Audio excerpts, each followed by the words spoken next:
Hello, welcome back to Weekday Wind Down with the Word, where we are reading through the book of Exodus.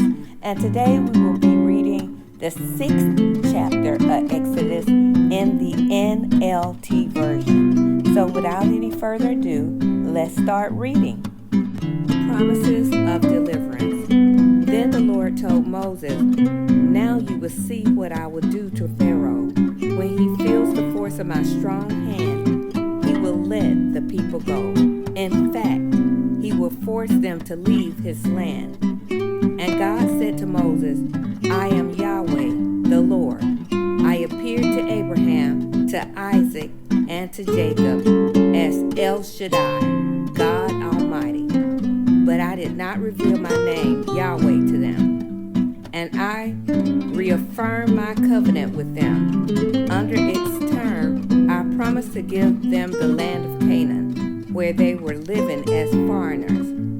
You can be sure that I have heard the groans of the people of Israel, who are now slaves to the Egyptians. I am well aware of my covenant with them. Therefore, say to the people of Israel, I am the Lord. I will free you from your oppression and will rescue you from the slavery in Egypt. I will redeem you with a powerful arm and great acts of judgment. I will claim you as my own people, and I will be your God. Then you will know that I am the Lord your God, who has freed you from your oppression in Egypt. I will bring you into the land I swore to give to Abraham, Isaac, and Jacob. I will give it to you as your very own possession. I am the Lord." So Moses told the people of Israel what the Lord had said, but they refused to listen anymore. They had become too discouraged by the brutality of their slavery. Then the Lord said to Moses, "Go back to Pharaoh, the king of Egypt, and tell him to let the people of Israel leave his country." "But Lord," Moses objected, "my own people won't listen to me anymore. How can I expect Pharaoh to listen? I'm such a clumsy speaker." But the Lord spoke to Moses and Aaron and gave them orders for the Israelites and for Pharaoh, the king of Egypt. The Lord commanded Moses and Aaron to lead the people of Israel out of Egypt. The ancestors of Moses and Aaron. These are the ancestors of some of the clans of Israel. The sons of Reuben, Israel's oldest son, were Hanok, Palu, Hezron, and Carmi. Their descendants became the clans of Reuben. The sons of Simeon were Jemuel, Jamin, Ohad, Jachin, Zohar, and Shul.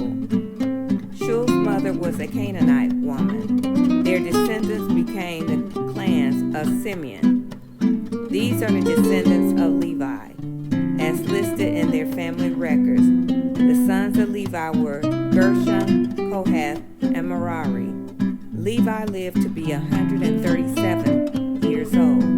The descendants of Gershon included Libni and Shimei, each of whom became ancestors of a clan. The descendants of Kohath included Amram, Izhar, Hebron, and Uziel.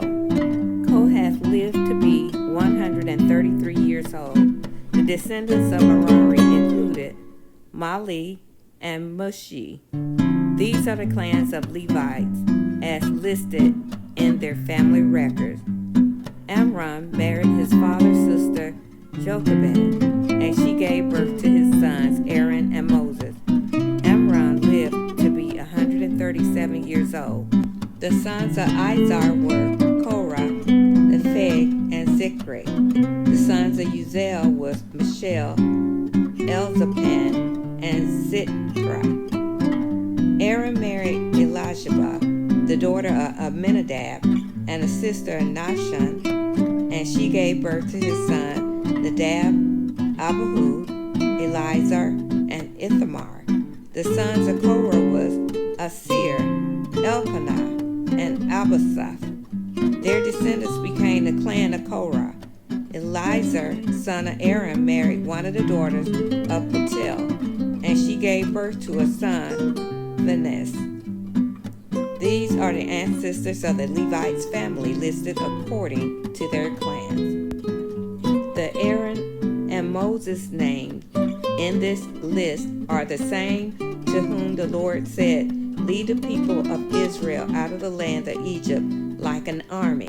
It was Moses and Aaron who spoke to Pharaoh, the king of Egypt, about leading the people of Israel out of Egypt. When the Lord spoke to Moses in the land of Egypt, he said to him, "I am the Lord. Tell Pharaoh, the king of Egypt, everything I am telling you." But Moses argued with the Lord, saying, "I can't do it. I'm such a clumsy speaker. Why should Pharaoh listen to me?" So it's very interesting to me to think about how Moses always argued with the Lord. But from my perspective, it's easy to kind of look down a little bit on Moses for arguing with the Lord. But as I look at myself, I argue with the Lord sometimes in just my actions when I don't do what the Lord told me to do, or even according to the word, I'm not acting in accordance to his word. To me, that's the same thing as Moses saying, well, I can't, making excuses. And the fact that, I have the word. Moses didn't have the word to see where other people had inadequacies in their lives, and so they used that as an excuse. But for me, myself, I have the word, so I can look back and say, even though Moses may not have been the most eloquent of speakers, or according to what he said, God still called him. God could still use him. And so I don't have any excuse to be obedient to the Lord except for flesh. And I can't use that as an excuse, but that is what it is. I'm just calling, like they say, a spade when I'm not obedient to the Lord. But I hope that I am staying humble to you, Lord, and that I don't, say, well, I can't do this because of inadequacy.